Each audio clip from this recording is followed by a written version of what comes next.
And our goal as leaders, step one, is to start to spot purpose.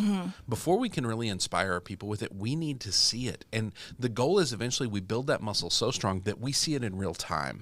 That as we're having the conversation, we're sitting here talking about it, but you see, oh, this person's life is going to be better because of this conversation. Right.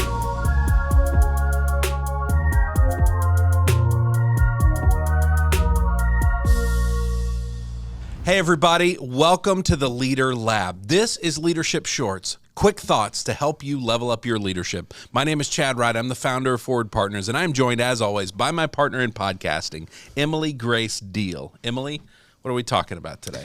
So one of the things we see all the time is purpose changes everything. We kind of print it on everything we do, don't we? And it's true. It is very true. But why it's a nice kind of sentiment, what's the practical purpose day to day? Okay, gotcha. Because we tend to be highly practical, right? If it's not practical, we don't have a use for it. And purpose is so practical because we are all, as human beings at the deepest level, wired for purpose. Right. We are wired with the question, do I matter? Am I making a difference? And knowing that as leaders, that becomes this secret weapon that we can begin to deploy, is to point everything to purpose, to tie it all, to say, man, you showed up today, you checked tasks, you did work, but those tasks mattered. Right. Somebody's life is better because you showed up. Right. Putting stamps on envelopes and making spreadsheets matters for a reason. It matters. And that's the thing is, so much of the work that all of us do, there's so many mundane aspects to it, right? And some of it's things we hate, some of it's things we love, but they are pretty mundane. But they do matter. They make a difference for somebody. Right. And if our people can go home, I always say we want people to go home tired but fulfilled. If we send them home without fulfillment, they're just tired. And money is not ultimately fulfilling. So that can't be the central reason that they're getting up every day to serve. Right. We've got to have something bigger. Yeah, it can easily become about, oh, I'm tired, but I got to go to work to get paid. Yes. And if you don't have a why or a reason to feel fulfilled, then it can easily become the monetary. Yes. And ultimately, that's not satisfying. And so tired but fulfilled, hitting that goal every day, you have to have purpose in there for the fulfillment. To say, yes, I'm exhausted. I worked hard. I want people to work hard because there is something good that comes from that. Definitely. But ultimately, we have to have that purpose to say, how do I impact people? And did I do that today? Right. What I did has meaning for a reason. It matters. Yeah. And so as leaders, part of how this becomes so practical is to learn to kind of build that muscle of spotting purpose, because we don't always see it in real time, right? If you're not looking for it. If you're not looking for it, it's amazing. It was funny. I was having a conversation the other day with a leader, and we were talking about the question, who have I impacted positively over the last 2 weeks? And this leader said, I don't know that I've impacted anybody over the last 2 weeks positively. And I said, well, let's talk through it. I said, you're a leader, so obviously you impact your people every day. The question is it positive? And he started kind of cycling through, and he immediately went to a conversation. He said, I did have this one person. They were really struggling, and I was able to kind of sit and talk with them and kind of create space for them to express some of the problems they were going through.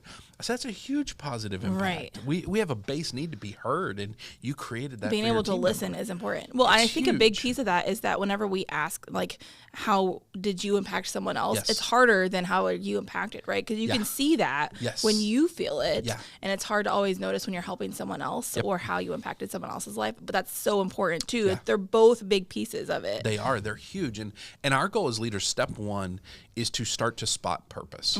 Before we can really inspire our people with it, we need to see it. And the goal is eventually we build that muscle so strong that we see it in real time. That as we're having the conversation, we're sitting here talking about it, but you see, oh, this person's life is going to be better because of this conversation. Right. Because what it does is a couple things. When you can start to spot it in real time, it energizes you. It is exciting when you know you are serving and doing good for somebody. Literally what I'm doing matters. Yes, what I'm doing matters, and I matter right in this moment. It's amazing. But also, you start going into conversations preemptively, thinking about the other person. How can I help this person? How can I make their life better? Right. You start to have more of an impact. You start to multiply that. Yeah, the conversation has more intentionality and curiosity. Exactly. There's so much more curiosity. There's so much more outward focus on the other person. That is so incredibly valuable. And so as you build that muscle and it gets stronger, you start to spot it. You start to have more impact. But more importantly, you start to see where your team is having an impact. Yeah. And you start to help them spot the same thing. Because the goal is you can learn to spot it so you can help them learn to spot it. Right. And in that process, they can start to see it too. And the way this begins is you begin to tie the most mundane task possible, the little task that everyone hates the most. You start to tie that to purpose. Yeah. And you just answer the question, the most mundane thing, how does this make somebody's life better? And I love listening when we do this with big groups of people, having them to start to dissect that, right? And there was one, and of course, anything in emergency services, it's always going to be life or death at some point, right? That always is a little easier. It's always easier. But we had a leader from a 911 operation, and he said, we have to go in and we have to check the accuracy of all the information on a call afterwards. And we kind of do them in big groups, and we hate doing it. It is so mundane. And I said, well, how does that make somebody's life better? Like, what do you find in that? He said, well, sometimes we'll find like we had the wrong address, or we have this information's wrong, or this person's age was wrong, or whatever it was. And he said, what it does is if we ever have to go back to that place, it makes a real difference having the accurate information. I said, okay, so does that affect your call times, your response times?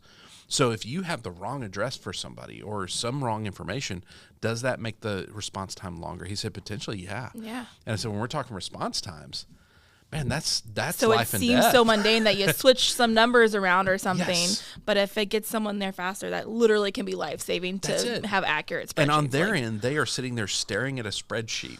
That's as mundane as it gets, right? That is not fun. Yeah. But think about him every time now that he hands that out and says, okay, guys, we've got to do our accuracy checks. I know you hate this. I know it's not fun. This is life and death. Because if we can shave a few seconds off of our response times because of accuracy, guess what? We are saving lives over time. And we don't all have those dramatic ones, but we do have them. It does not matter what your job is. And so building that ability to see that, and then once you kind of start to help your team see it, our job as leaders is to tie everything to purpose. Yeah. Hey, you went through this really rough period, this rough thing you just experienced. That sucks, but it's worth it because, and then you point to the purpose.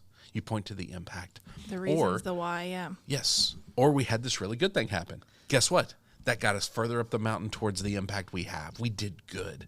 And so if we can send our people home every day, tired but fulfilled with a sense of purpose, it makes a massive difference. Definitely, 100%. Leaders, let's talk about next steps. Start by learning to build that muscle. Start spotting purpose. Start seeing it in all of your conversations. When you have a meeting with somebody, when you're done, stop and just spend a minute. How did I impact that person's life? How is their life better because of the time we just spent together? Begin there, and then start helping your people learn how to spot purpose. Start helping them see it. It has a practical, moment-to-moment, day-to-day effect on everything you do. I promise you, people showing up with a sense of purpose is way better than people showing up for a paycheck. All right, thank you for bringing that question to us. If people want to send us more questions, more ideas for shows, where do they send it to? They can send it to lab@forwardpartners.net. Lab@forwardpartners.net. If they want to find us online, we are on Facebook, Instagram, LinkedIn. We're posting content all the time about leadership. Where do they find that? @ForwardPartner. @ForwardPartner. Thank you so much for this conversation. Thank you. John, thank you for partnering with us on this production. And thank you for watching. We will see you next time right here in the Leader Lab for Leadership Shorts.